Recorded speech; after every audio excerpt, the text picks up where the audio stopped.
Hi, I'm John Maxwell. When the top companies in the world are looking for trainers, speakers, and coaches, there's one name that stands above the rest, and that's Maxwell Leadership. Our certified team members have gotten proven results for companies all over the globe, and our reputation, I'm proud to say, is second to none. Some of our members have risen to the top of their profession, including the one you're going to meet today. I proudly introduce you to my friend Bob Fabian Zinka. Welcome to the Leadership and Success Podcast with your host, Coach BZ, where we help you lead with purpose and succeed with impact. If you're ready to grow into the kind of leader others want to follow, this podcast is for you. If you're determined to elevate your success and leave a lasting legacy, this podcast is for you. As my mentor, Dr. John C. Maxwell reminds us, everything rises and falls on leadership. Our goal is simple: to inspire you, challenge you, and equip you with insights that can transform the trajectory of your leadership journey. Welcome aboard to another episode of the Leadership and Success Podcast with Coach BZ.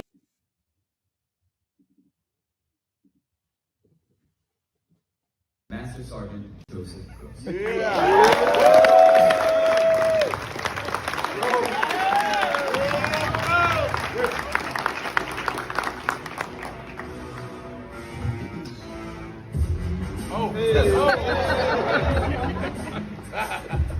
All right, good afternoon, everyone. How's everybody doing? Turned it up. Let me just start off by saying thank you, Colonel Schackemeyer, Chief KC, Commanders, Chiefs, SELs, LTs, everybody who just came out, shirts, I'm trying to remember, right? For supporting Class 23 Delta, right? That means a lot for the team. Spouses, thank you. My wife, my beautiful wife, thank you so much. I would not be the man I am without your support. I wouldn't even be as far as I am. So today I'm just gonna make it real quick, right? This afternoon, I know it's a little bit unorthodox. I'm not standing behind the podium, right? Like, wait, what's going on? This dude's like walking in front of the front thing, like, what's going on, right? I want to share what 23 Delta actually taught and reminded me. You guys heard those beautiful quotes that each of those class members picked? That's the future leaders of this force and one Space Force. Where you at, bro, right? And what they taught me was the growth of the spirit, mind of a hustler, heart of a king. When we started off the course, myself and Chief Kane, right, and I thank you, Chief Kane, for allowing me to even have this opportunity. The biggest thing that they started off in the first week is purpose. Chief, why you do what you do? Sergeant Groce, why you do what you do? Instructors, why you do what you do, right? They wanted to know what was purpose. And that is part of the spirit. Air Force will give us everything we need to be the greatest whatever we need to be, right? Ground transportation, beep, that's me, right? They'll give me everything I need to be the best on the LRS, skills-wise. But character, that requires purpose. That requires value. That requires hope. That's what builds character. And that's Character requires purpose, value, and hope. All right, welcome everyone to another very special edition of the Leadership and Success Podcast. Before I bring in my guest, as is our custom here, we are going to take just a moment for what we call our moment of gratitude. We want to be grateful for something every single time we meet. And part of the reason is because about 22 service member and veteran commit suicide every day in this country. And we believe it's not possible to be grateful and suicidal at the very same time. So if you would maybe close your eyes and go to your happy place. For me, it's probably by the beach somewhere. I love to see the ocean and the soft breeze on my cheek. And I really feel happy and really one with my creator when I am at the ocean. It's so beautiful, the sunshine, and just sublime. So in that place where you are happy, maybe take a deep breath and think about one thing you are grateful for. And right now I am so grateful for all of the mentors I've had throughout my entire career.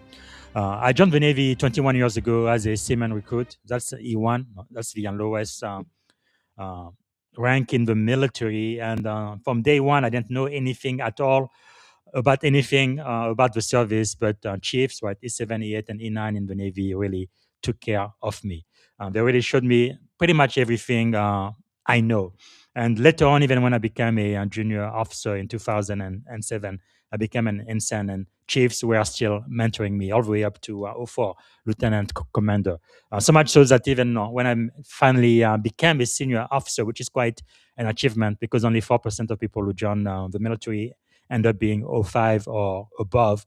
But even then, I still relied on my chief. So I am just so grateful for the chief mess, for all of the E7, E8, E9, from all of the branches of the military out there, because they really run the military. Without them, we are absolutely nothing. So, such a great privilege and honor to be speaking to an E8 today, senior master sergeant. So, let me see if I can introduce him to you guys. So I'm going to be speaking to Senior Master Sergeant Joseph Groce Jr., who also has a DSL, Doctorate of Strategic Leadership. So he is Dr. Joseph Groce Jr.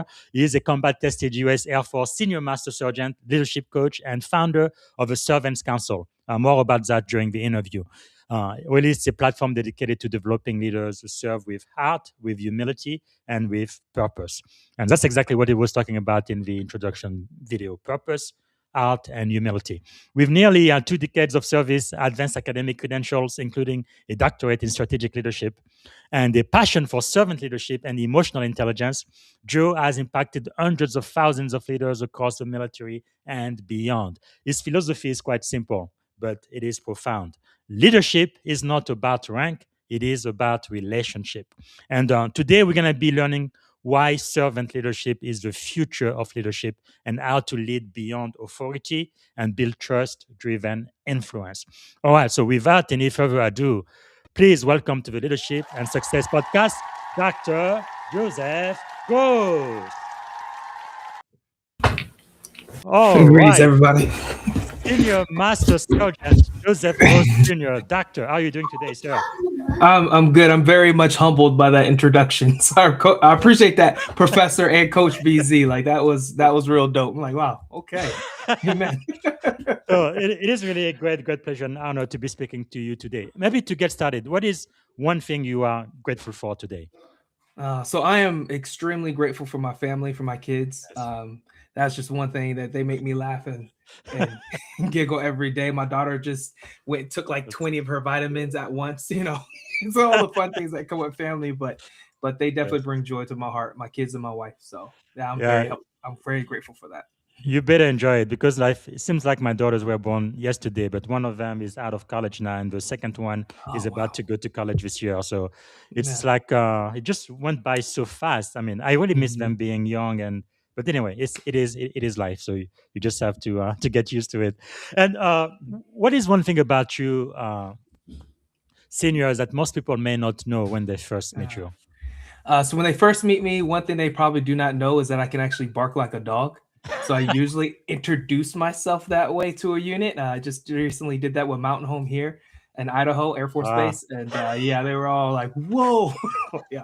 So do, wake up everybody. do you mind showing my audience what that sounds like? Oh yeah, absolutely. Wow, Yeah. So, that's amazing! Wow. yeah, a good bark to wake everybody up. Oh my goodness! In my home, we have a little dog, but he barks louder than he looks. Mm. I always joke, if it wasn't for him, I'd be the only male in my family. But how did you learn to do that? It's so realistic. I think we just grew up around a lot of wild dogs where we Wow, come from. So there was a that's lot of amazing. random dogs, and yeah, so around so much animals, I think I just picked it up. Of course, DMX Wow, was the famous rapper at that time frame too, right? So if you could bark like a dog, you know, man, those things, those things influence that. true. So, Dr. Groce Jr., for those who meet you for the very first time, Mm. who are you beyond the uniform? Oh man, so that was a great question. It's a very important question. So I would say that for me, beyond this uniform, one, I am a follower of Yeshua Mashiach, or better Mm, known as Jesus Christ. Like really following him, looking at the Gospels. What is Christ calling yes. us to do? Right. I usually invite folks to that. Say, hey, read the Word. Don't just look at the Mhm. people. Read the Word. I'm also a father, so I have 3 beautiful little kids. I have Yes. Joseph, who's 6, Jayla, who's 4, and Judy, Wow. who's 1. I'm also married, right? So I've been married for 8 And years with my beautiful wife, Kimberly. We've known each other for about 10 years. So it's just a beautiful, beautiful family. yes, And then, of course, I am a coach, I'm a mentor, I'm a professor. So I do those things outside of the uniform, just trying to take care of people and yes. utilize what I believe God has gifted me with, which is teaching. Wow. So I try to utilize that to take care of folks, encourage them on the education route, and because I know how powerful that encouragement can be. So yeah, Wow, that's that is me. really powerful. And I know we're going to be talking Mhm, about humility and mhm, purpose later on. But if you could take us back, let's say mhm, you were 19 years old, right? mhm. Um, you led vehicle commander in a combat zone. What did that experience teach you about leadership that no classroom ever could? Oh man, I think that's where everybody wants to know what leadership is, right? Leadership is, can I convince people to die with me on the hill? So Mm, whether that's in business or whether that's in military, can I influence individuals? And in that, a classroom can't really teach you how integrity is formed. So what I learned in that situation is, why did they select a 19-year-old kid, 20-year-old kid to be in this lead vehicle position where you're supposed to lead convoys throughout Iraq? And it came down ultimately to my willingness to be self-sacrificed. Like mm, I was more than willing to make sure that I like there's people who will say, I will give you my life. I will give my life for you. It's another thing to prove it and do it. And when people yes. saw that, I didn't know everything, but I think having that attitude of, I am willing to die to keep you guys alive, and being teachable allowed for everyone else to surround me and say, hey, this is what you need to do. This is how you contact. This is what you do. Right. And competence does play a key part in that. I won't take that away, but it's really character. I think that's what they were looking for. It's like who, because you can't volunteer for lead vehicle at Mm-hmm. all. Like the instructors select you and then you can volunteer for the position. So in our training, they're paying attention to characteristics that I wasn't aware of. And they're watching, oh, this kid is willing to, and they'll ask, so like, hey, I'll say, yeah, I'll die. I'll keep them alive. I'll do whatever I need to do to get them home alive. So in that, that developed integrity. Integrity develops trust, and then Yes. therefore you can influence. So I think that's something that a classroom is going to be very hard to teach. Mm-hmm. Those who've experienced combat in any format, whether Navy, Army, Marines, Air Force, Yes. is probably ringing with them. Like, oh yeah, like I will follow that individual that will die with me, and that will die for me, Mm. and it develops real relationships from there. So that's what I learned Wow. in that period. Yeah, I know you are spiritual, and the Bible talks about there is no greater love, no, than Mhm, a friend who gives his life. mhm, Uh, where I guess that's really maybe part of the reason why I consider anybody who's ever served in any branch of the military, even if for just one day, mhm. who's worn this uniform, I consider them a hero. To me, you don't have to actually go to war. You don't actually have to sacrifice your life. Just that you volunteer, right? Because Mhm. in America, we have a completely 100% volunteer military. People choose to join the military, knowing that they might Mhm. potentially put their life Exactly. on the line for their brother, their sister to their right and to Mhm. their left. Where do you think that comes from? Because obviously, it's less than I think 1-2% of people who join the Yeah. military. So most people in America do not feel that way or don't have the courage to do so. Mhm. Where do you think that comes from? Okay. So for me, it's going to be a little more personal, but for me, for that dedication to service, one, I come from a history of service. So my father served in the Navy; he was a Navy rescue. Wow. My grandfather was one of the first black helicopter pilots in the Wow. United States military, point blank. My great grandfathers and them, they're attached to Tuskegee Airmen. So this idea Wow. of self sacrifice has always been there. You Yes. add faith elements to that. So I remember before I deployed, you got to be careful what you pray for if you're in this Mm-hmm. faith. Be careful. But I said, hey, Lord, let me be a leader. Like these Mm. people are gonna have families, they're gonna have kids. I'm 19, 20. I don't have a Yes. family, I don't have kids. If I die, my Yes. parents can pay off their house. They can live in the Mm. suburbs, they can, happy. So I approached that in prayer and it had no idea where that would take me. Yeah. So I think that attitude, so it was literally a history of service with the family, and then the faith element that led me to like, hey, this is what I'm here to do. Is I'm Yes. here to serve and I'm here to take care. And of course, I had my own personal reasons of, hey, I want to get education. I seen that the men I respected growing up, they all had to seem to have this military background and this Yes. foundation and how they communicate, how they talk. So I was like, I'm paying attention to these. They say, hey, I want that. Mm. So that's what led me towards the military, and then you having that attitude of servitude, if you will. So Yes. yeah. Wow. That is really amazing. I mean, it's just giving me chills even now. And I feel like even members of my generation, part of the reason why I served is because of 9/11. I guess we would say Mm, love of God and country. And I feel like our values have been, God, country, and family. And part of the reason why I am in the Navy is because of my mm, family. But military life can be really, really tough. Do you have hope for the next generation? I know, no, you've been in the military more than 20 years now, so probably mm. gonna be retiring soon. What do you think about the next generation of airmen? They have a challenge. The next generation, not just the next generation of airmen, Marines, sailors, Hmm. guardians, coasties, Yes. soldiers, they all got a challenge in front of them that we didn't have 20 years ago. Hmm. Um, so for them, it's going to be character. Like Yes. that's they're going to be their biggest challenge is how do we do it's the same challenge that we had, but I think more Hmm. so now because of technology, things can be Yeah. viewed relatively quickly. Hmm. You know, information can be sent relatively quickly. You know, we didn't have Facebook or LinkedIn or things like that 20 years Yeah. ago. So Yeah. like I had to wait around for a satellite phone, Hmm. right? Or when I'm not on the road, send an email. Like Yes. technology has changed the game. So they have a challenge of character, of upholding character, of developing character. And Mm. when I say upholding character, really upholding character when the chips are going to count. And Yes. do I run? Do I stay? Do I fight? What do we do after? Because no one talks about after action report and Hmm. how do we deal with the mental and spiritual things on the side of that. Mm. They're gonna have a huge so that's my hope. Any airman that I get in contact with or any Yes. service member that I get in contact with is like, how am I helping them develop that if they're going to stay in this? Mm. Because it's not easy. Like you said, Okay. 1% is not easy.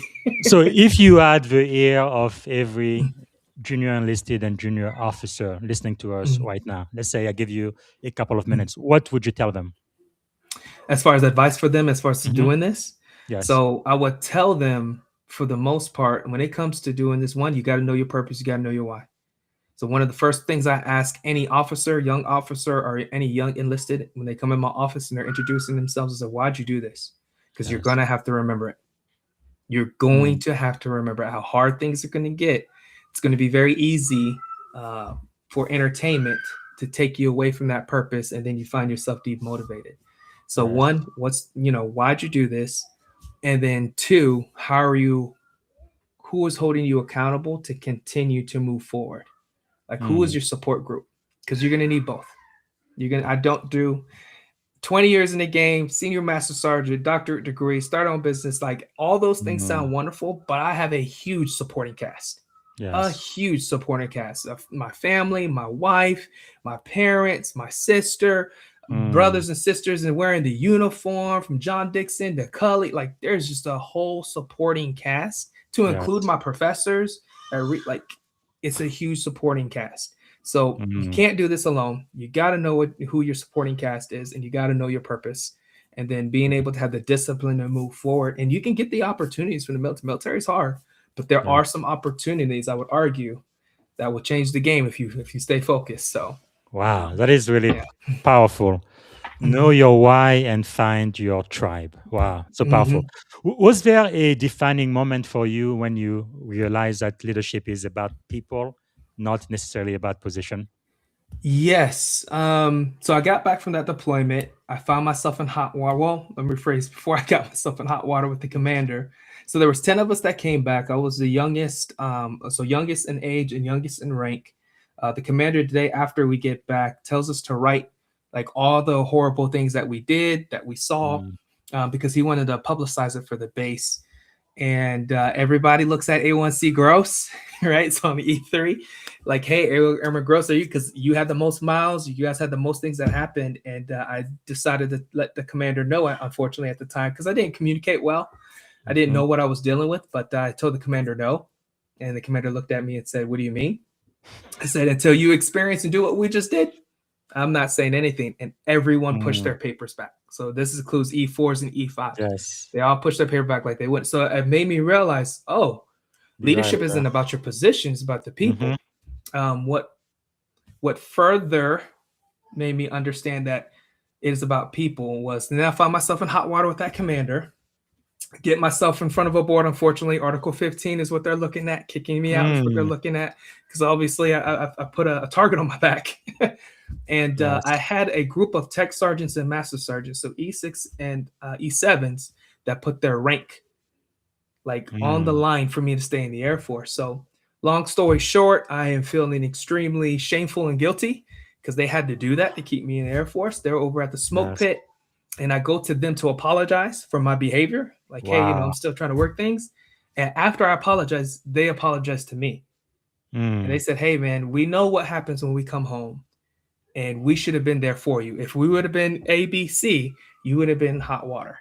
We were just yes. weren't as worried about you. So that's when I started realizing, like, hey, leadership has nothing to do with your rank. Like, these are Mm, E6s and E7s. Like, this has to do with people, and yes. like taking care of people and looking after them. And that's when I started realizing, okay, this leadership thing is about taking care of people. It's Wow. clearly about relationships. Man, one thing you said about, your E78 and E9 putting their ranks on the line, I have seen a few commanding officers do that for me. And people like that, I will follow them everywhere they go. If they go to hell, I will go right behind them. Mm-hmm. Because it really makes you realize that people above all else. And when they really, really, truly mean it, right? Mm-hmm. And I feel like you absolutely did the right thing. I completely understand. If you've been through a tough time, a specific, you've had an experience. It's it's not right for you to share that with people who have no idea or no clue Mm-hmm. what it feels like. It's almost like you being a Christian. It's almost as if you're going through water baptism in a way. Yeah. It's almost as if Yeah. you've or kind of like if I take a step back for all of us who are in the military now, like when I was in the city, I had to go to boot camp. So every single Mm-hmm. sailor who's ever been a sailor in the U.S. Navy throughout our entire 250 plus years of history, all have gone through boot camp. So I know I have something in common with them, which Mm-hmm. makes me a United States sailor. I'm no longer a civilian. I went through the baptism. I know exactly what it means to be a Yeah. sailor. And Exactly.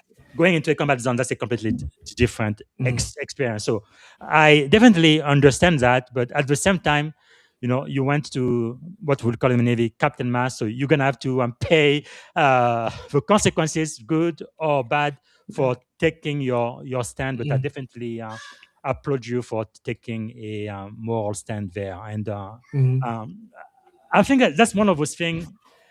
As a soldier, as an airman, as a service member, sometimes you're gonna have to do what you believe is the right thing, and that is fine. But you may still have to pay a price for it. Yes. Worst case scenario, they could have kicked you out of the service Mm-hmm. altogether. But thank God those E78, E9, they really did what they Yeah. were supposed to. They stepped Mm. up because of what they saw in you. What is that experience teach you? So that experience taught me the power of reputation, because those Yes. weren't just regular E6s, E7s, and like Mhm. those were the guys. Like, even Yes. to this day, like, I could, people were like, hey, I want you to tell me. Like, I don't even want to tell the story because I know that there were even bigger superheroes, is what I argue, Mm. and I Yeah. had them there at that base. So their reputation mattered, right? And it wasn't just based on Yes. competence; it was also their character. So it was something that Mm. I wanted to emulate. And I said, hey, if I must stay and wear this uniform, I'm going to emulate that. What does that Wow. look like? How do I develop that?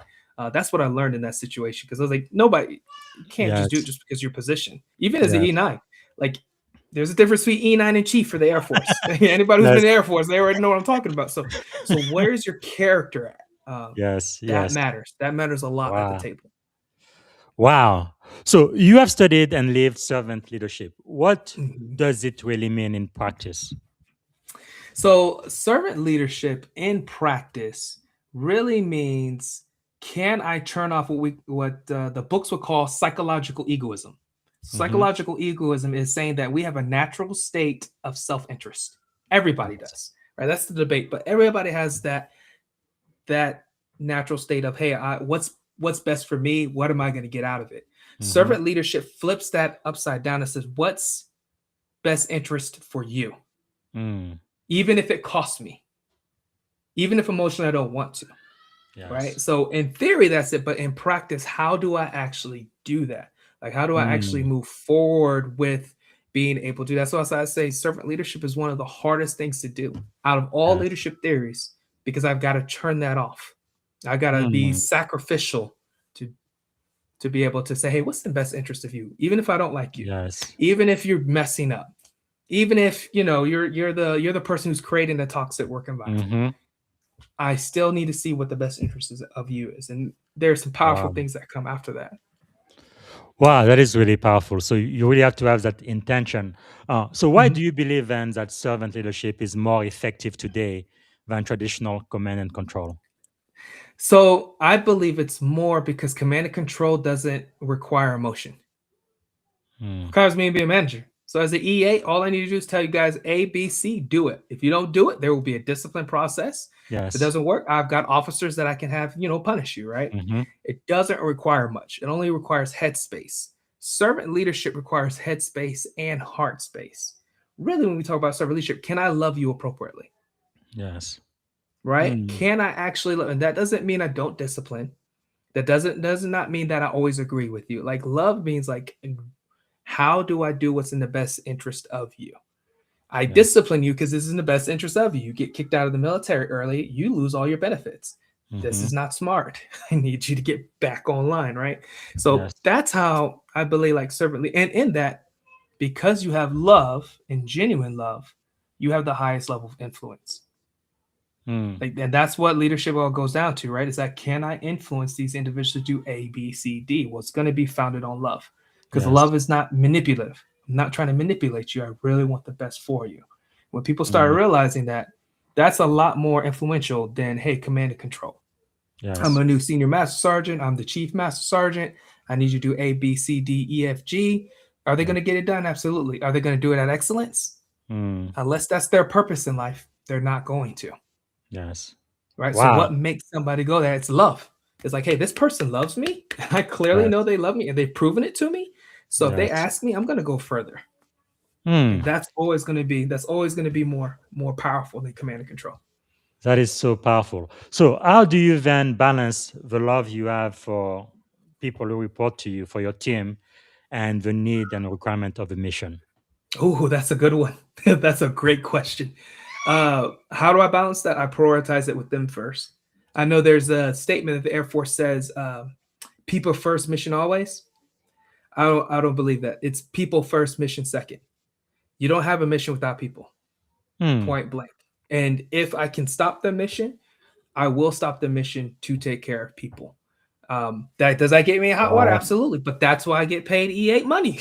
Yes. That's why I get Ah. paid senior NCO money, right? And Yes. I can explain, like, hey, this is what's happening with these individuals, but I will always prioritize the folks first, because you don't have a mission without that. And the last thing you want to do, Mm. especially in a combat situation, is to go into mission with the people that are not in the right headspace Yes. for the sake of the mission, right? Like, Mm. I want to pick as many, I want to help as many. I don't get to pick everybody on my bus, but I Yes. do get to help everybody that's on my bus. Yes. So how do I do that, and how do I prioritize that? And that's going to require me to get in Mm. trouble. But again, that's why we say rooftops in the Air Force. We have Yes. rooftops. It's our job to get slapped. Yes. If you're a master sergeant, senior master sergeant chief, your job is to get slapped. So do I have Yes. the humility to do that? Do I understand my Mm. purpose? So that's how I balance it. So please note, it Wow. can get you in trouble. Yes. I've been on the other side and like, Groce, you're wrong on this. Hey, absolutely. Fully understand. I know that is a mission stoppage. This is what we need to do from here. Y'all can put the Mm. blame on me, but it gives them safety, gives them Wow. psychological safety. Yeah. That is really profound because when I had the privilege of being a commanding officer, I had two leadership mantras. The ones that you mentioned, I think we probably stole it from the army, but Mm. mission first, people always is what they say. And Mm-hmm. then one team, one fight. And Mm-hmm. I like what you say, people first and mission second. That makes it very, very clear. You're going to take care of your people first and foremost. And it's also true, especially when you are in a combat zone, one of your responsibility as a team leader, you want to make sure everybody goes home alive, right? You want everybody to go home after the Mm-hmm. mission is complete. And like you say, they're not in the Yeah. right headspace, that will probably not happen, right? And you Mm-hmm. don't want to have PTSD and all kinds of nightmare because you could have done something different to save Yes. one of the life Yes. of your men. But Mm-hmm. having said that, that's really a leadership decision, right? Like it says, the buck stops with you. That's why you get the E8 money. That's why I get Mm-hmm. the O5 money. But the truth is, you are really putting your own career on the line. Absolutely. Because you could be court-martial and you could be asked to retire, or they could just kick you out of the Right. service altogether, or even get a dishonorable Yeah. Yeah. discharge. That is Right. very Right. possible. Yeah. So that's why I always have the 3 questions in front of me. Like, hey, is this unethical? Is this Hmm. immoral? Is this legal? If Yes. it's no to all 3, I'm Yes. gonna take it. I'm gonna take, Very because then I will. The worst they could do then at that point is, all right, hey, we're gonna fire you. All right, we got to find another place to put the senior because Yes. of ABC. It's never come to that, but I've had a Yes. couple of commanders like, hey, how come are you like, why are you putting Mm. the people first? And we got a mission. Like, if you don't, I'm telling you, Yes. there's going to be consequences that we're Huh. gonna have to deal with later. So let's deal with this now. So we have to Well deal said. with those very bad consequences of the late phone calls on the Saturday. Airmen did A, Mm. B, C, D, E, F, G, whether that's fighting, drinking, trying to commit suicide. Like, we need Yeah. to do this now. If you Wow. don't do this now, we need to be prepared for these consequences. Man, that's really powerful. So, do you believe that really builds trust quickly within your team members when they know that you are willing to do that for them? Yeah, absolutely. Absolutely. When they see that and they noted it, right? And typically I try not to, right? Because the last thing you Mhm. want is to step out of your commander's office and then say, hey, I said this, but my commander said it. You do not want to do that. So I Yes. usually I do not do that. Like, as far as they know, we're all on the same page. But Yes. some airmen, But some of the NCOs, they'll pick they, up and they'll be like, they wait a will know. second. They will So know. why are you in trouble? Like, you said you agreed. Why are Yes. you in trouble? Like, Yes. Yes. they'll pick up on it and then they'll be like, okay. And then Yes. that spreads like wildfire. Like, hey, this dude is here Wow. to take care of us. He's here to protect us. And then Yeah. what happens is they start policing themselves, which is what we want as senior NCOs Mhm. anyway. So Yeah. they start policing themselves, not because the Air Force says it's a standard, but Yes. because we work for him or we Mm. work for her.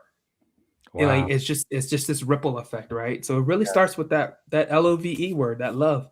Like, Wow. am I willing to put love in there? And yes, that's going to have some consequences. Mm. Maybe I'm not going to promote as quickly as I like, but that's Yes. fine. That's not what I'm here to do. What's my purpose? Wow. So, That is really powerful. I think it's about Mhm. 5 years ago. I guess that's when I started this podcast. I started to think of one word that defined leadership. Prior to that, to me, it was influence. But now, more and more, I think love really defines what leadership is Mhm. all about. That is Mhm. quite amazing. Okay, I guess this is going to be a myth busting session. So, what about this one? Throughout my entire career, many of my mentors have told me it gets lonely at the top. They think of leadership like a pyramid. It's very pointed at very, very top, very, very few Mhm. people. And at the bottom is the best, where you have a lot of people. And usually, as you climb up the chain of command or the corporate ladder, you are pretty lonely up there. I don't Mhm. believe you agree. You've said that leadership No. isn't lonely. So, how No. should leader rethink the narrative? How do you see it? So leadership, right? I don't know if anybody watches documentaries on like going up mountains, like climbing up mountains. Mhm. I love watching those because I want to see the resilience. But nobody climbs that mountain by themselves. Mm. Like, it gets smaller and smaller and smaller, right, as the air gets thinner and thinner, but you're not by yourself.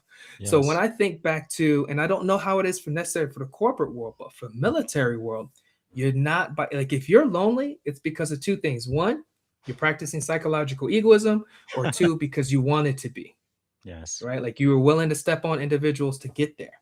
But in Mhm. my experience of always climbing, when I was an airman leadership instructor, I had an amazing team. I had an Mm. amazing commandant. When I was development advisor for Kadena, for Okinawa, for the entire Pacific, I had an Yeah. amazing team. Like, when I was the shirt, when I when I was the SCL for over in California, amazing team. I am not by myself. Like, Mm. I'm not, even now, even though I came to this new base, I'm not. I have Senior Hawk, I have my LT, I have Yes. an entire team that I can go and lean on. So Mm. yeah, it gets thinner when you get up there. The air Yes. gets real thin, but you're not by yourself. So it's really a choice. It's like, hey, am I Am I looking around to see who is around me? And if I am by myself for whatever reason in that corporate side, am I willing to pull people with me? Am I willing to Wow. pull people with me to go? So then that way, because again, no one climbs Mount Everest by yourself. That's insane.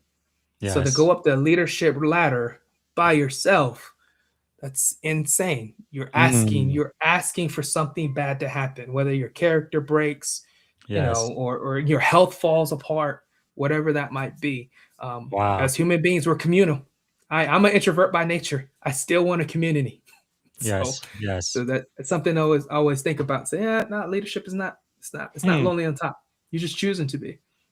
That is really powerful and insightful. Now, what about the weight of command? You said you served as the SEL, which is Senior Enlisted Leader. And Mm-hmm.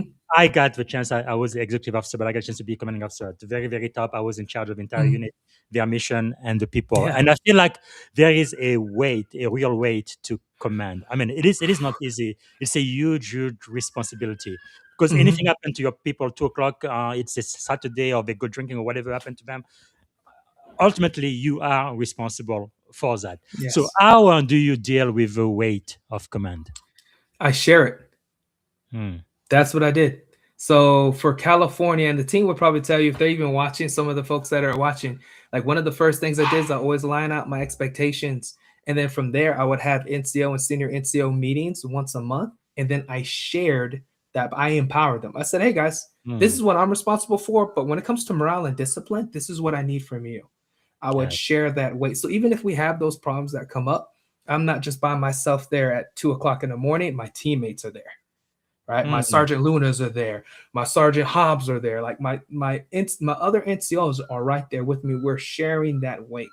Yes. So that's how I did on the enlisted side. On the officer side, sheesh, like man, that pressure on y'all. So Yes. my job is also to check in on my officers because that is no joke. Like until for my folks that are enlisted, until you like hit that E7, E8 rank and start working with the officers on your Hmm. side, you have no idea the level of pressure that is Yeah. on them. So me doing my job very well and taking care of people makes his Hmm. job or her job a lot Yes. easier. A lot easier. Absolutely. So I Wow. don't know you can do that on the officer side, but on the Yes. enlisted side, I empower. Like you guys need you guys to run Wow. and gun. Powerful. There is somebody with your last name here. Are you related? Janago says Oh legal, yeah, moral, and that's ethical. my sister. Yeah, that's my little sister there. All right, man. You guys are a serving family. Thank you. Thank you. Thank Mhm. you. And we have our first question from the live audience. Please let us know, those watching, where you are coming from, what city, what state, and if outside of the US, which country. And also, if you have a question, let us know. And Senior Master uh, Sergeant is going to be answering live. And also, let us know what you are grateful for. Okay. Daniel Young is a very active member of my tribe. He says, okay, Dr. Groce, your hustler leadership is all about heart and relationship. From your experience, what system have to be in place so servant leadership relationships don't crack under pressure? Oh, that's a good question. Oh man, that's good. That's a really good one. So I would say the system starts with expectations. So I'll give an example. As SEL over in California, the first thing I did because the commander's trying to pick who's going to be their senior enlisted leader, Mm-hmm. uh, I told him what my leadership philosophy is and what Yes. my expectation and standards are. So that way the commander can say yay or nay. If he said Mm-hmm. no, like I don't really like that, then that tells me this system isn't going to work. Now I need to figure out what his system is. Yes. In military, I would argue that servant leadership would work, even for those folks that may be toxic in some format, because they're going to see Mm-hmm. the level of influence you have. On the Yes. corporate side, we're talking about return on investment, we're talking about money. Servant leadership may cost you money. Mm. So if that system is not in place for it, then what level of position do you have to influence to change that system? And if you don't have that, are you willing to stay in that company for X amount Mm-hmm. of time until you get to that position to change? Is it worth it? What's your strong, what's your purpose? If not, then you need to roll. So Yes. that was a really great question. Like, hey, what's the system? So for the military, I always make it very clear to any Yes. commander, anybody that says, hey, Groce, we want you to lead. Like, here's my expectations. Here's servant leadership. This is what I'm going to do. This is what I mean Mm. by love. This is how we're going to move. Humble, understanding, selflessness. How do I help you with your trauma? Love you through it. Get Yes. to a level of excellence and recuperation. Like, this is what I'm here to do. So if you Mm. got me on your team, this is what I'm going to do. And does that fit the system? Typically, again, military. Even if I go to Marines, even if I go to the Yes. Hell Dogs, right? Talk to them about that. They'd be like, listen, first of all, you're very energetic, and then two, yeah, Yes. we hear you. So if it works with the Marines, it can work with anyone. So that's my That's right. argument. That's right. The few, the proud, the Marines. Yeah. Nobody like Yeah. them. Yeah. So Wow. I hope So that answers the question. Yeah. absolutely. So what is Mhm. your command philosophy? So my command philosophy is very simple, right? Servant leadership. I am here to serve you.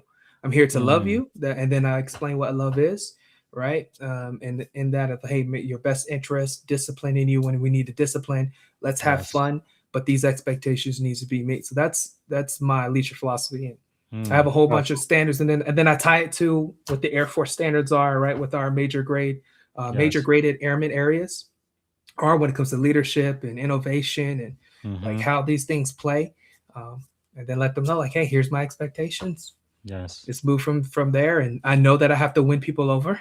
I know that Yes. rank brings trauma. Not Mm-hmm. every senior master sergeant uh, was a good senior master sergeant. So I have to Yes. understand that this rank can bring trauma. I'm going to have to earn your trust. But I always start off with 100% trust with everyone. I always tell them Yes. that. I'll never have them like, hey, you have to earn my trust. That sends a different message that I don't want sent. Um, Yes. yeah, so Mm. that's But usually my. Oh yeah. I must hope, just like in the Navy, like in my own experience, maybe only once or twice throughout my 21-year career have I seen a chief, senior chief, or master chief who Mm. didn't deserve to be there. For the most part, 99.9% of them, they're just excellent. Like I say, Yeah, they go really Navy. truly run the Navy. I hope that's Go Navy. Yeah. the same experience of the Air Force. Yeah. Yes. Yeah. So for the most part, Okay. I think what happens is what people would say. Hey, this is an E9 is really more of an individual that's exhausted. Right? Yes. Because at this Yes. point, they're being thrown a lot of things. Nobody really prepares anybody for Hmm. E9 until you put on E9. Yes. So you may have an idea of it, and then you find out this is the other thing, and then you have to study Hmm. more. You have to be more people centric than maybe you were used to. Those Yeah. things can wear you out, and anybody who's in pain or anybody who's exhausted, it's not going to be pleasant to be around. Well, Right. maybe So they this is should why it's just. very, yeah. Right. Well, they should have the years by now. Maybe they should just retire. But Mhm. yeah, because as a commanding officer, I couldn't stand anybody, including my department head, mistreating my Mhm. sailors. Absolutely not. Mhm. Uh, because no, I always remember, because I came in as an E1. So what would Seaman Zinga think about this unit, right? Yeah. How would I treat Seaman Zinga? Because I think it really makes a big, big difference how you treat your Mhm. junior enlisted. Absolutely. And what can you share some of your expectation for your airmen? Yeah, absolutely. So usually, again, our major graded areas is like leadership, followership, right? When it comes to teamwork and innovation. Hmm. So a lot of things on leadership is one followership. Like, hey, don't Yes, say you're a leader until you're a follower. When I that's say right. follower, what's the expectations that are placed in front of you? Leadership Mm, is relationship. So I need you to develop relationships, even including people you don't like. Like one of my pet peeves is favoritism. Don't play that. yes. Sexual harassment. Don't play that. Like these are the Mm, things I don't because it hurts relationship. Like it wow. hurts relationships, and then if it hurts relationships, it's going to hurt mission.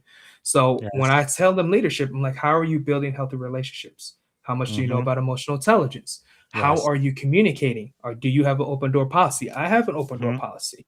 Are you having those communications? So that's really what I'm Yes. big. Innovation, make the job easier. That's what I tell them. So find a way Mm, to make the job easier. As it's safe, right? If it's not unethical, immoral, or illegal, let's try it. yes. Let's try it. If anybody gets in trouble, I get in trouble. That's how this Very works. good. Right. All right. So we have another question from the audience. This is from Chris Johnson. His name didn't come Oh, up, but Chris Johnson says, Sup, Joe, greeting from Alaska. How do you handle the NCOs who think they want to be a master sergeant but still have work to do as a tech sergeant? Uh, Bitter, bad attitude, not owning their own things, not yeah. enforcing standards, so on and so on. That's a great question for a senior Okay. master chief doctor. How do you Yeah. answer Yeah. So that? great question. So how do I handle NCOs who want to be master sergeants but they're not ready? It Yes. starts with mentoring, and when I say deep mentoring, really coaching. Because here's where now mentorship is like, hey, I'm advising you based upon where I've been. Hmm. Coaching is like I'm trying to have you self-resolve. So if an Yes. individual, if I've been mentoring them, and it's not catching that they're very bitter. It's not catching that they're not very competent in the job and they do want to still do Yes. what they were going to do. Then I'll flip her to coaching. And then I'll Mm. ask coaching questions, open-ended questions to make them critically think about Yes. what a master sergeant does. So I'll say, hey, what do you think a master sergeant does? Like, tell Mm. me what it is. What do you think would happen if that master sergeant wasn't as competent and or they're always bitter? What would that impact be? So how do you think you've been mirroring that Mm. same behavior? Yes. Wow. Right. So I'll be coaching and mentoring at the same time. So then that would, but there's got to be some form of trust in coaching. It's one of the Yes. hardest things about coaching, as you know, Coach BZ, right? Mhm. Is like, hey, developing trust relatively quickly. So then that way they'll start peeling the So, layers back.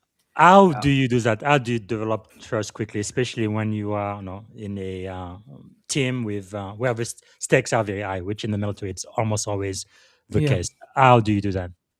So I do that by just being face value. I call it face value. You've got to be present.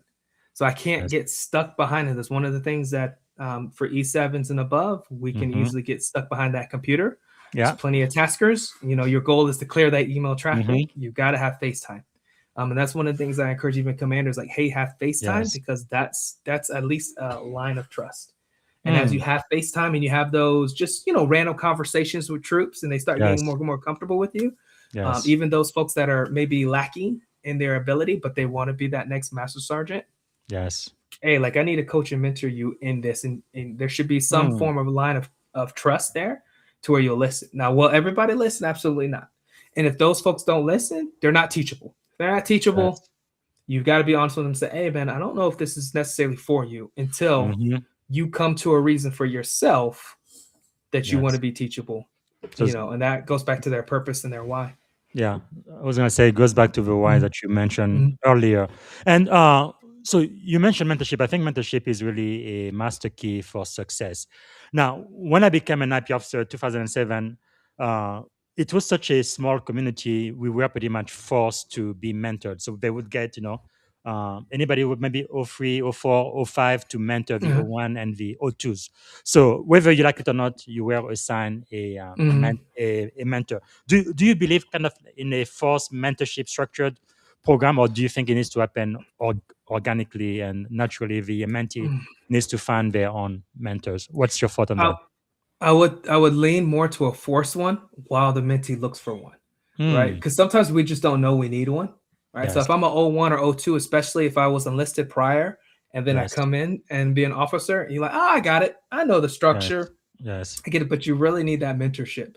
So I would say forced. I would be leaning more towards forced, just because the individuals that are at higher rank know what that real level of responsibility is, Yes. right? And what that Yes. development is, especially in the officer world. I'm not too sure in the Navy, but I'm Mhm. pretty sure Navy and Air Force mirror one another.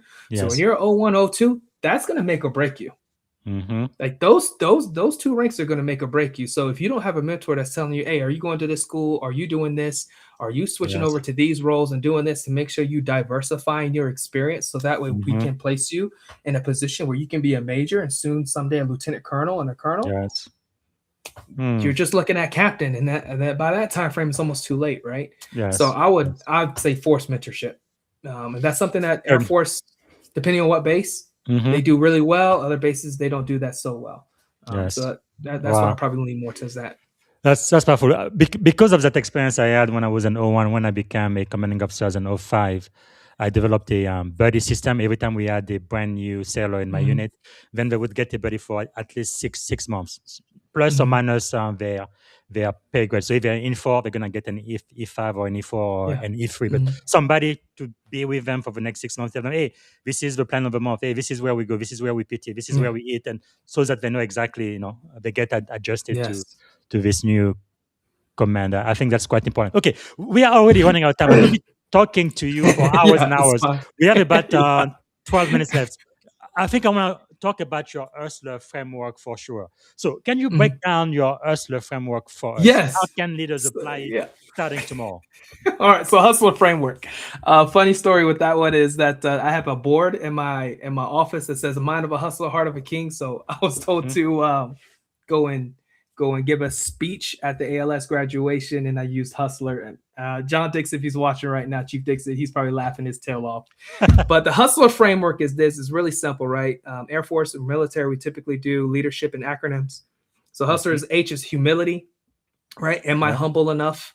If I am humble enough, then I get to the U, which is understanding. I become more understanding of the people around me. As I understand them, I create this connection that makes me want to be selfless, right? That's where the heart and love come from, because now I start seeing us more commonalities and differences. So I will serve you. What happens is, as you serve people, not everybody's going to respond well. Their traumas are going to come out. So whether they're going to offend you or they remind you of an offense. And then that's where we have this choice of, okay, cool. Now the trauma, now will I love you or will I lose you? Right? If I lose you, that means that I'm going to take on the responsibilities that you're supposed to do, and I'm going to get exhausted. And because I'm exhausted, eventually I'll be resentful of either leading you guys or resentful of the organization I work for. If I choose to love you, which means, hey, discipline you, get you, like, have real communication, right? Be honest and transparent. What's going to happen is we're going to develop a culture of excellence, which is what everybody wants. And in that excellence, then we'll have time to recuperate. And that's the Hustler framework. Okay, so overall, you said H for humility, U for understanding, S for selfless. And then what about the T? T was trauma. Trauma, yes, you mentioned that. Very good. And the L? L was either for love or loss. So you get a point. You get a point. Yes. Once you hit trauma, you hit the T, right? You got 2 ways to go. Love or loss. If was for excellence, right? Yeah, E was for excellence if you choose love. So if you choose love, it builds a culture of excellence. And then because of you building a culture of excellence, we have room to recuperate. We have room to rest, right? Because we're helping each other out and doing that. Right? Wow, if we choose loss. Powerful. Yeah. Wow, I love that. Hustler, humility, understanding, selfless, trauma, love or loss, then excellence if you choose love, and then rest. I love it. Wow, this is powerful. Man, you come up with that on your I came that on. There's no AI, no nothing. I was like, that's the Lord. Wow. So as soon as I wrote, I was like, oh, this is fire. I can't even wait. Now, we've talked a lot about humility. Why is humility so critical? Why is it such a foundation for leadership? Oh, man. Humility is critical because it's not passive. Like, you have to intentionally go after humility, right? So I've heard this phrase once. This is, humility is not thinking less of myself, but thinking of myself less. Yes. Right? Wow. It's an intentional act. And I say it's intentional because, again, our by nature is us to be selfless. If you don't believe me, if you have kids, like, just look at them. I have a 6-year-old, I have a 4-year-old, and I have a 1-year-old. It's all about what they want. They're not like, oh, let me give my toy away. Like, it's by nature, right? So humility, it's not passive in nature. I have to go after wanting to really help folks. And that and that's why it's so important in leadership, because now I have to really reflect on, how come I'm doing this? Like, what's the reason why I'm doing this, right? This is why I say, hey, for your social and in your spiritual aspect, because everyone talks about the 4 domains. We'll talk about, lifting weights physically, talk about mental, like, hey, how smart you are, social, who's around you. We shy away from spiritual. I don't, because your spiritual framework is going to give you that answer. That's why I don't shy away from the faith of Christianity, right? When I say Yeshua, Meshach, like I've studied, because that's my framework for me to go and say, I need to be humble.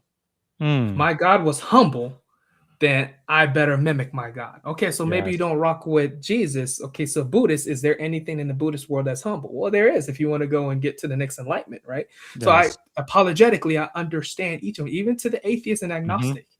Like, why are you going to be humble? For your legacy. So I know how to do this in coaching and talking to see. And then they say, how do you know that? Yeah, and then invite them, like, hey, to the faith, if they're interested, like, how did you get here? But in that's where that humility piece is. It's like, it's not passive. It is extremely difficult to do, but if you do it, people are going to pick up on it. And it's honey to flies. They're going to come.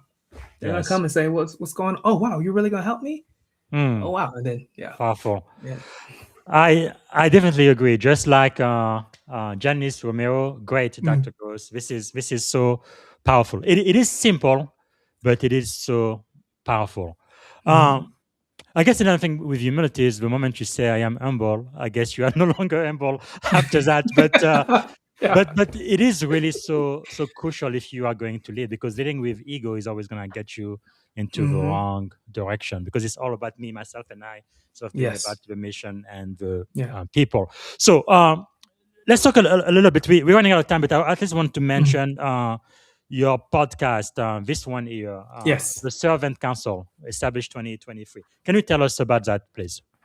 Yeah. So Servants Council was actually birthed after my daughter. So after Jayla, Mm, she was in. We had to do an emergency evac. But long story short, wow. I said, "Hey, you know what? I need to have something that's of legacy Yes. that I can provide for the family, but also be able to do some good." Right? Yes. You got a lot of people. So Servants Council is ultimately based on servant leadership, and the whole goal is again, how do I make sure that the people I'm around or the people that are engaging myself or Mm, anybody that's a part of that company yes. are left off better than we found them. Wow. Like that's the ultimate goal of that. So that's why it's called the Servants Council. Um, Yes. I'm pretty sure you're of the same faith, so you're probably very familiar with the scripture and Revelations of the 26 elders that give their Hmm. crown. Yeah. So that's Yeah. that's the thing. It's like, hey, our the crown is serving. Like Yes. that's the crown. And if we really want to be very influential, a positive mark, right? Leave a legacy for our kids to follow. Mm, It really comes down to that. So the Service Council ends up doing that. I have that's where my dissertation was on the yes. development of servant leadership. So I created a workshop. That's the one that the Wow. school called and said, "Hey, congratulations, you did great. We'll give you some feedback, but you are a doctor now." So taking that and saying, "Hey, That's how do I develop amazing. servant leaders?" With the Hmm. ultimate goal of I always call it bridge out of poverty. Hmm. A lot of the ills that we see in our society is based off of poverty. Yes. Like if I really look at it, whether it's political divisions, whether it's religious cults, Hmm. everything goes back to poverty. So if I be a bridge out of poverty, then we can put people in the right spaces to make the right decisions. Mm, So wow. that's what I really want to do with the Servants Council. Is to That, be a hand to help folks, right? that's And amazing. and do that. Mhm. So yeah, Really powerful. This has the potential to actually change the world. Wow. by God, by Yeah. God, One person at a time. yeah, So, yeah. through the Servant Council, you've impacted thousands already. What Mhm. legacy are you trying to leave behind? Love. Just that's it. Like that's the Okay. legacy is to let folks know that they're loved in a world that I think that is very decisive, where you can't tell between real like truthful information and misinformation. It, this place can be cold, Yes. right? And I Yes. want you know that aspect of the business to be a place where folks can go and say, hey, like there is somebody in this world that does love me, that is concerned about me, even though I Yes. may have done A, B, C, D, E, F, G, Wow. and the power of love transforms, Yes. right? Like that's what I've learned. Like that's where I'm at right now. It's because the power of Mm, love has transformed me, transformed my mind. um, yes. so that's my hope. And then of course leaving that for my kids, because I know I Yes. could die any day. So they have something, at least they have their dad's voice, they know what dad was Mm, really trying to work on and do, and yes. maybe if they want to take that further, then they can. So, will there be a book, sir? They will be. I've been Hey. teasing for years. My troops know. Like, I always called it Players Guide to the Galaxy because they always ask us, like, "You should write a book." So I'm called Players Yes. Guide to the Galaxy, but there will be a book. I don't know the title Oh, yet, but it will be within servant leadership, right? And then the development of it, I will be getting with the head honchos of very servant good. leadership. I don't want to do the same thing everybody else has because there's some Yes. great servant leadership books out there. Hmm. Shout out Dr. Robert Cruz, like his latest book on servant leadership and the healing to racism. Like, Mm, so I want to make sure that in my specific route, it's like, hey, what am I trying to get to yes. that that will, generate some interest. Hey, let me go pick this up. So I haven't figured that quite Mm, out yet. As I look around, because I did again, I just don't want to do a repeat. Right? I very want to good. give something that's relatively new, relatively fresh, and allow people to think. Wow, that is really, really powerful. But whenever you do, sir, come back here. let's help you be best-selling author, and let's talk Oh, I about it appreciate that. because I think last year, I think it was about May. Everybody I interviewed asked them for books they read or books Mhm. they recommend. We started with a couple. Now we have more than 400 books on the digital bookshelf. So Yeah, that let's is go. that is a lot. So your book needs to Yeah. be on that bookshelf for sure. All right, we are quickly running out of time, and here let's see. Jana Groce says, "Fantastic! Oh, hold on, Yeah, that's my sister. fantastic." Yeah. The Servant Council LLC. That's right. Okay. Technically, we are out of time. Can you give me 10 more minutes, or do we have to Yeah, yeah, end? absolutely. Yeah, Okay. Okay. absolutely. No, Okay. yeah, I gave you 10 minutes. So for the last segment, I kind of want to get into your head and think about Mhm, some of the leadership principles that have helped you be successful. mhm, Your career in the U.S. Air Force, your doctorate, and now your coaching business, and pretty mhm. soon your book. Why? Okay, first let me ask: what do you believe is one of the greatest lesson you have ever learned, whether in life, in leadership, or in general? So I said it earlier, love transforms. Love So I transforms. mean, I said this too. We had like a big survey for the Air Force, but ultimately I told them like, hey, if we ever do any personality stuff or when it comes to leadership, if they don't know how to love, they have no business being in leadership. Point That's blank. powerful. And if they don't know how to love because of past and trauma, are they teachable to learn? Mm. And if it's a no, they have no business being in leadership. Wow, I You're like going to that. ask these group of men and women across all sister services to possibly die while wearing this uniform. If I'm in Mm. leadership, you better know how to love. Yes, And you yes. better know how to love appropriately. Yeah, that's really something when you are in the military, you always have to think about Mhm, the stakes. Like you said, no, in Silicon Valley or the industry, corporate mhm, America, worst thing that happen, they lose money. But in the mhm. military, people may actually die. Yep. And that's a huge, huge responsibility. Wow. Okay. And why do you think you've been so successful? What's the secret to your success, Dr. Joseph Oh, Groce Jr.?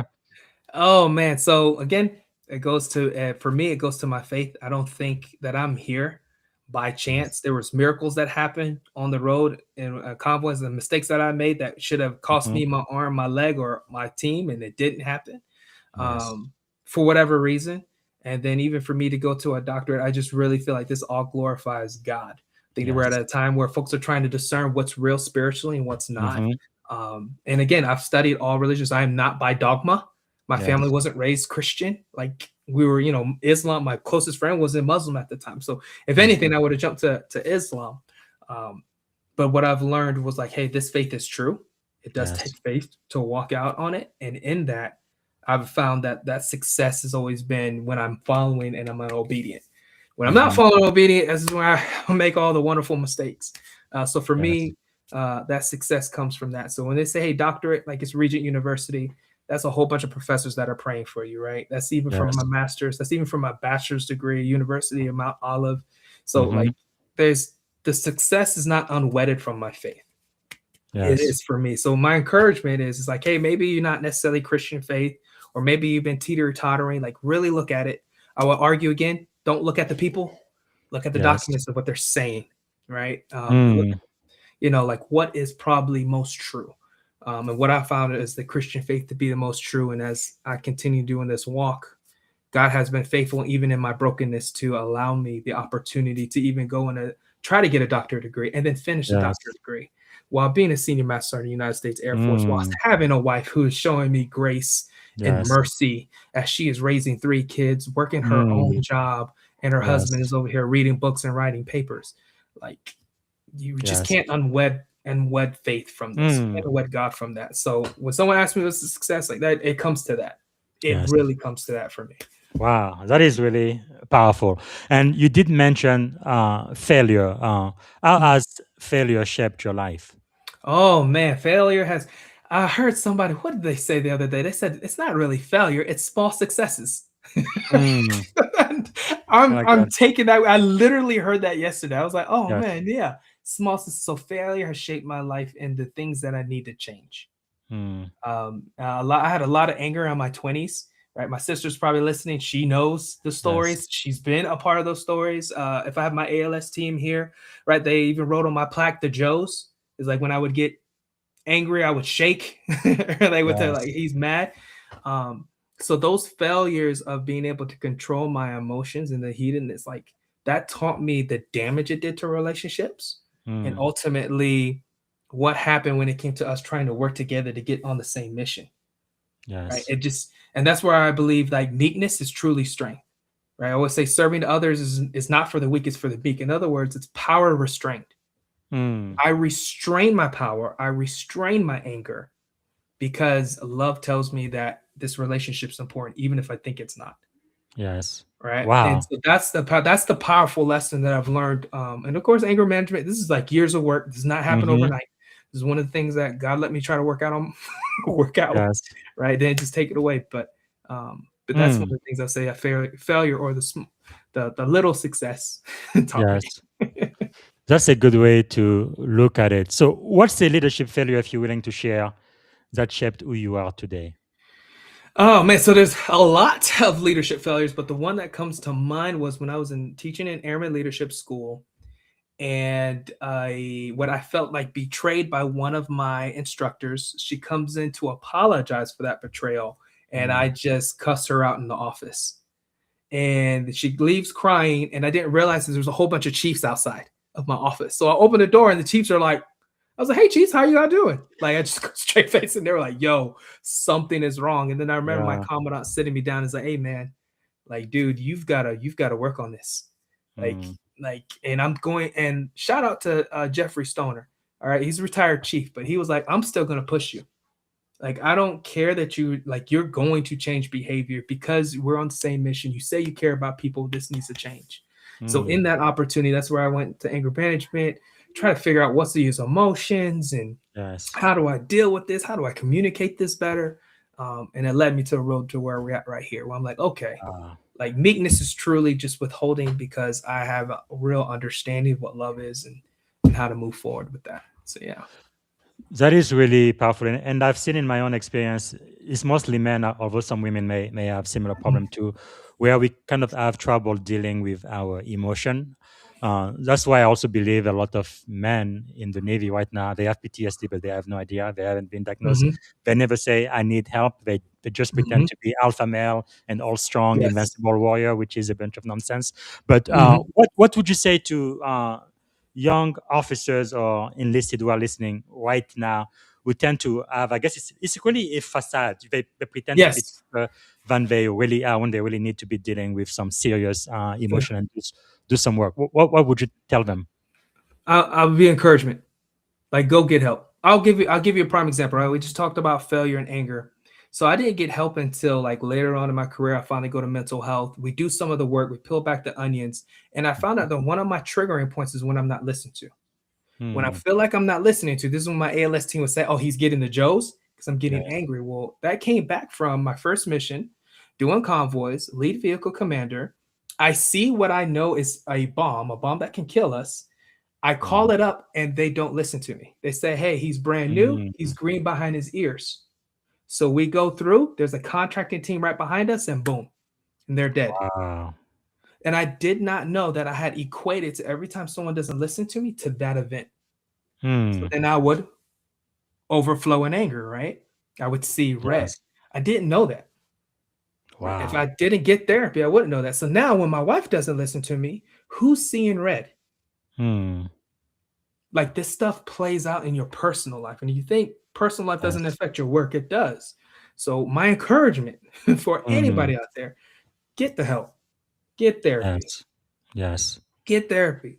Be Wow. honest, be transparent, unravel those layers so then you can understand and say, okay, now that I'm not listened to today, Yes. I know where that thought system is coming from, and I have some Hmm. coping strategies to deal with that. Right? That's Wow. my encouragement. That is really, really powerful. Thank you so much for sharing Mhm, that. Because I think another thing too, when I joined the Navy 21 years ago, it's much, much different now, so much better. But back then, mhm, I remember sometimes mhm, too, if you say you're seeing a mhm. psychiatrist or whatever, Yep. you're gonna lose your security clearance. Therefore, you're gonna lose your job, and they're gonna Yep. kick you out of the service. But now it is definitely imperative, and the Navy will help you. We're not Mhm, gonna kick you out if everybody needs help. So things have changed, but mhm. it really takes leadership to also model that. Right? We are not invincible. Yes. We are human Yes. beings, and sometimes everybody needs help. Wow. And if that only saves one person who's listening right now, Yeah, I think that's absolutely worth it. Thank you so much for absolutely, sharing. Wow, absolutely, absolutely. that is really powerful. But talking about leading with love, which includes discipline as well. So, how do you hold people accountable while still leading with empathy? So a lot of folks will think that empathy means that I agree with your behavior. Mm-hmm. Empathy doesn't mean that, right? Empathy is, again, it's not a natural behavior, it's a learned behavior. Empathy means that I sit with the emotion, but I don't agree with the behavior. So for Mm, example, if someone gets mad and they fight outside the gate, outside the base, I can have empathy with your anger and still yeah. hold you accountable for your action. Mm, That's how we do it. But what people think is because I have empathy for you, I also agree with your action. I don't yes. have to agree with your action, but I will empathize with you. So I know what it's like to be angry. I know what it's like to be Mm-hmm. lonely. I know what it's like to, like, we all have those emotions. So it's Yes. really just allowing ourselves to be transparent and connecting with that emotion with that member. Mm, When you do that, discipline typically is a lot better. It's a yes. lot easier to have that discipline situation with them because you're Yes. connecting with them emotionally, right? You're like, hey, I Yes. get it, but we've got Yeah. to we got to handle this. And what are you going to do in the Yes. future so you don't feel this feeling anymore? Not because That's the Air so Force told you powerful. to, Yes. because you don't want to feel this anymore, right? So, Yes, I think becoming a father definitely changed me, and I think children know when you discipline them if it comes out of love or anger. They can hmm tell hmm the difference. oh Wow, yeah. powerful, powerful. Okay, we let me ask you. Okay, if you could choose three people to have dinner with, they could be alive, dead, or even fictitious character. Whew. Who would you choose and why? Three people. Okay. Well, obviously Yeshua. That's number one. Yeah. Okay. Yep, he's gonna be number one. Number two is Nelson Mandela. Mm-hmm. I have so many questions for him. 23 Yes. years in prison, Yeah, I think and you 20, forgive 20, him. 27 was It it? was Yeah. it was 27. Yeah. Yeah. I have Incredible. so many questions. So many questions. Yes. Who would be my third person? Who would be my third person that I would have lunch with or dinner with? So Yeshua, uh, Nelson Mandela. I mean, I know it's going to sound redundant, but like Martin Luther King or Gandhi, Mm-hmm. one of those two would be thrown in there, just because one, I mean, obviously they're all servant leaders, and then two, Yes. the impact that they had, right?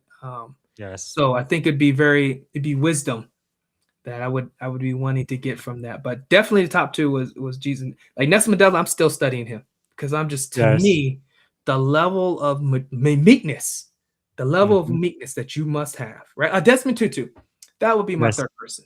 My Yes. third person would be Desmond Tutu. My third person would be Incredible. Desmond Tutu. All right. Since you haven't written your book yet, you did mention this book by Robert Cruz, Servant Yes. Leadership: A Remedy for Racism in America. Why should we read this book? Because I think one, we have different, or maybe that word racism has different definitions, Mm-hmm. right? So one, it gets at that, and then two, how do we reconcile? Like in America, we got to do this reconciliation thing. So what does reconciliation look like? And I will say that for some books, when it comes to racism, we look at one ethnic group and we don't do a mirror. This Mm-hmm. book makes you do a mirror, right? So shout out Wow. to Dr. Robert Cruz on that, because man, like, he makes us do a mirror. I'm like, oh man, yeah, that's true. If I walk into a hole and just nothing but white church, I'm like, right? Mm-hmm. Why am I doing that? Servant Yes. leadership. We need to build this bridge. So amazing book by him. Highly Yeah. encourage. But Highly I've always been concerned about this. encourage. I came to the US. I was 17 years old. I am a Christian, but I was in the deep south, Tuscaloosa, Yes. Alabama, and definitely they have white churches and black churches, right? And I'm like, you are Christian. You say you love the same God. You serve the same God. Why do you have separation based on race? That doesn't make Mhm. any sense to me. If anything, even is going to be multiracial, multi-ethnic, Yes. right? It's all of the people Yeah. who follow Jesus. That's what the teaching says. So why are we separating ours? Even Martin Luther King, right? It says Mm. that Sunday morning is the most segregated hour in America. How is that possible? Because we have an enemy. We have a spiritual enemy. So in a Christian faith, you Wow. have a spiritual enemy. The last thing he wants is Jesus' prayer, which is last Jesus' prayer was unit.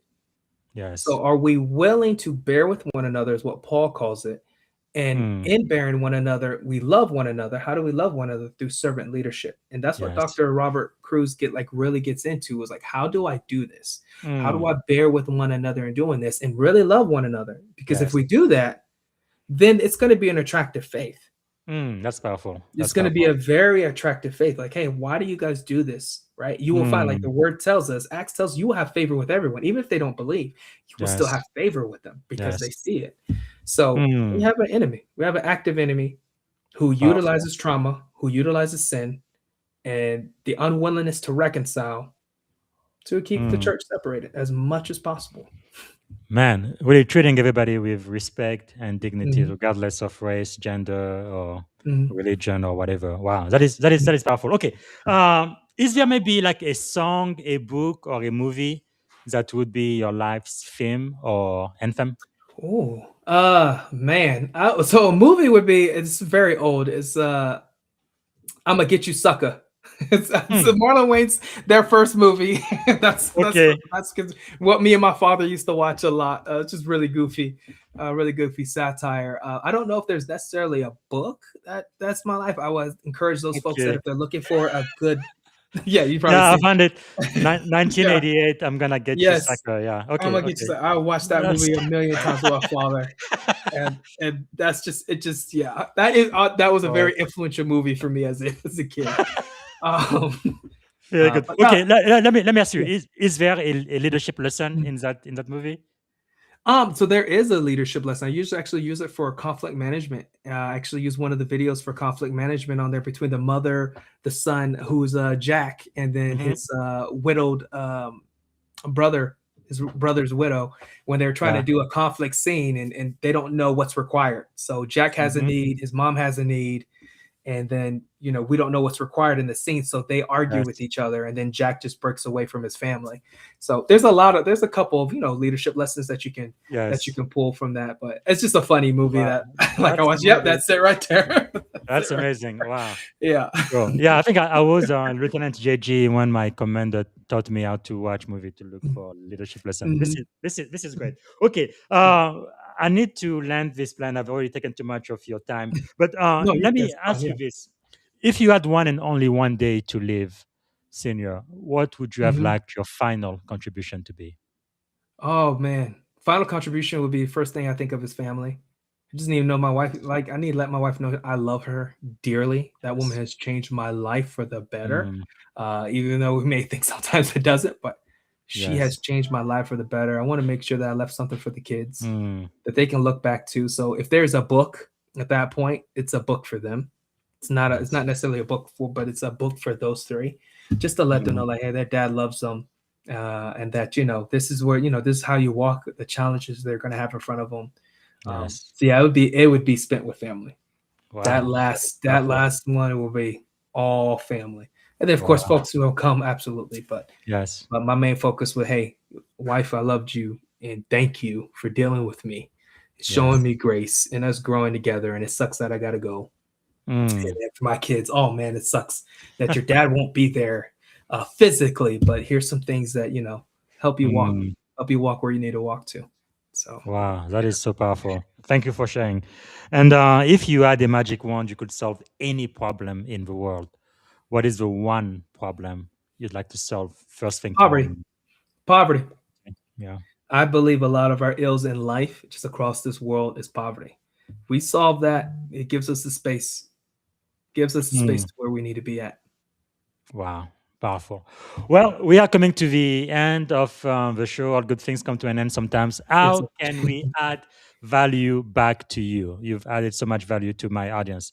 What can Yeah. we do for you? Absolutely. Hey, so you guys can follow me on the LinkedIn page. I'll usually post something at least every 2 weeks. It's always encouraging. I will not have anything that's like political Yes. or anything like that. Like it's always leadership. It's always going to be servant leadership based, unless there's a major life event like getting Mm-hmm. the doctorate degree. I'll definitely share that with you. I also have a podcast called The Servants Council. I also have the company Servants Council LLC. You guys will see that we have the Awaken Leadership Workshop. Yeah. Organization DNA is what I call it for consulting. And then we also have Rise and Realign coaching. So if Mhm. you're interested in being coached, absolutely, you guys can contact me through that, or you can contact me through LinkedIn. Um, always interested. But again, I'm here to serve. I believe that's one of the reasons why I've been allowed to continue to walking this earth as long as I have, and that's my hope too. And then yes, later on down the road, there will be a book that will Yes. probably come out of the workshop course that I've created. So yes, sir. Wow. Thank you. Thank you so much for your time today. Is there a question I should have asked you I didn't get a chance to ask? No, no, no. Like those are wonderful questions, Coach BZ. I just thank you for your time, right, Coach, Yeah. Professor, Commander. Like you're the man, you're the man. But I Well, appreciate the time to come and chop it up with everybody, and I hope I was able to give value to our listeners and those who will absolutely. listen later on. Absolutely. Well, let me ask you this. This might be the most important question. I think this is probably the closest picture I found of you right there. If you could go back and give a piece of advice to that young man, I'm saying maybe you're about 18, 19-year-old, something like that. But Yeah, I was like, yeah. okay, standing at the edge of this incredible career you've had in the most powerful US Air Force, what would you say to that young man? Hey man, keep the faith.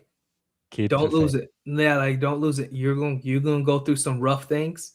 It's Yes. coming. That wave is Mm, coming. Keep the faith and trust yourself.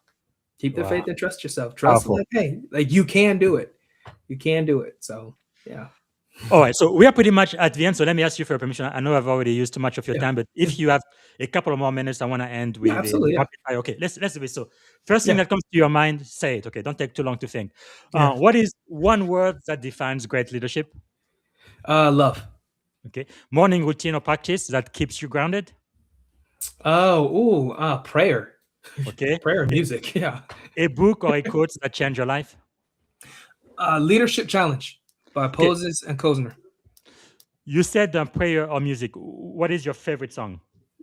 Oh man, you can't ask that question. That's too, Okay, that's one too of many them. songs. That's too many The songs, first man. first one that comes to mind. Oh my goodness. Yeshua by Maverick City. Okay, I Like love that one. if I need Yeah. to like really Okay. ground myself. Okay. I love that one. Who inspire you most today? Who inspires me most today? Actually, my Mhm. dad. Wow. My dad does. I think he doesn't know that, but he does. That's fantastic. Well, if you're listening, that's Yeah. good to know. What is a leadership habit you refuse to compromise on? You will not compromise no matter Reading. what. Reading. Okay. Not reading. What is a question every leader should ask themselves frequently? How how are you loving people? Hmm. And most Okay. importantly, how are you loving people closest to you? Wow. It's easy to Powerful. put that persona at work. It's Yes. not easy to do that at home. Hmm. Yeah, you remind me of my new meaning of success. First, as your meaning of success change from this time here to Oh today, yes. Oh what? yes. That guy wanted to be a rapper. He wanted to be a millionaire, have a whole bunch of land. So That what? dude was like, I'm about to hustle. I'm gonna go get this Yes. business degree. Oh yeah, that's way different. Now What does success mean to you today? it just impact on people. Wow, that's powerful. Just Because you impact on reminded people. me, my mentor taught me that success is really having the people closest to you respect you the most. That's Hmm. your wife, your children, people who really know you. Yeah. And if they can respect you more than everybody else out there, regardless of what Mm. you've achieved or accomplished, you are a successful person. Yes, absolutely. Wow. So, what did you want to be when you were a kid? When I was a kid, I wanted to be a superhero.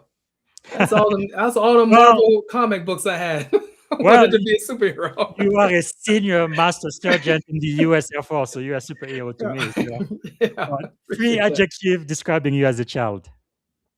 Three adjectives. Oh man, energy, Hmm. joyful, Hmm. athletic. Like it What, was a- very yeah.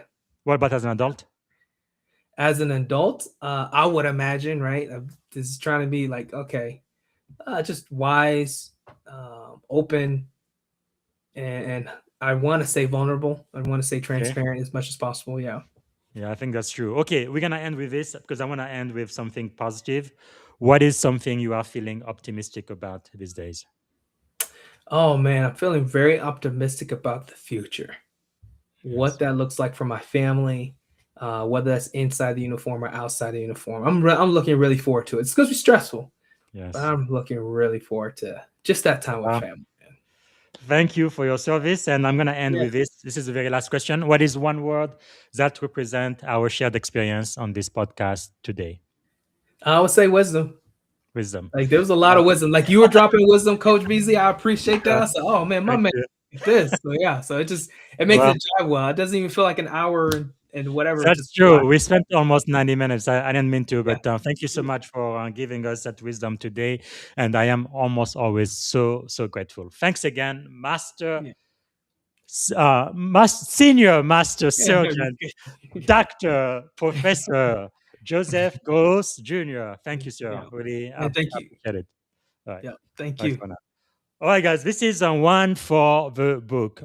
Again, it doesn't have this book published yet, but when it does, we definitely want the senior master surgeon to come back on the podcast. And he's really taught us about a lot of things. But I think the number one thing I've learned today is leadership is love.